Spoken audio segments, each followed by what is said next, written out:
Next அடுத்து சொல்லட்டுமா? இங்கே crosses தி XY plane ஒன்று கேட்டிருக்காங்க. அதாவது தமிழில் XY தளத்தை வெட்டும் புள்ளி அப்படின்னு சொல்லிட்டாங்க.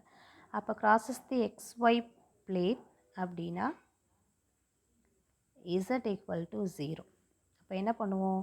இந்த ஈக்குவேஷனை 1ன்னு வச்சுக்கிட்டிங்கன்னா இதில் இசட்டுக்கு பதிலாக 0 சப்ஸ்டியூட் பண்ணால் எப்படி சேஞ்ச் ஆகும்? x plus 5/6 equal to y minus 7 by minus 4 equal to 4/2ன்னு மாறும். 4ஐயும் 2ஐயும் 4ஐயும் கேன்சல் பண்ணினா 2ன்னு கிடைக்கும் ஆன்சர். அப்போ இது ரெண்டையும் கம்பேர் பண்ண போகிறோம். அப்போ என்ன வரும்? x plus 5/6 எதுக்கு சமமாக இருக்கும்? 2க்கு சமமாக இருக்கும். அதே மாதிரி y minus 7 by minus 4 எதுக்கு ஈக்குவலாக இருக்கும்? 2க்கு ஈக்குவலாக இருக்கும். அப்போ x plus 5 equal to என்ன கண்டுபிடிக்கும்? என்ன வரும்? 12ன்னு வரும். y minus 7 equal to என்ன வரும்? minus 8ன்னு வரும். இதிலிருந்து xோட வேல்யூ என்ன கண்டுபிடிப்ப? 12. 12ல் 5 போச்சுன்னா எத்தனை?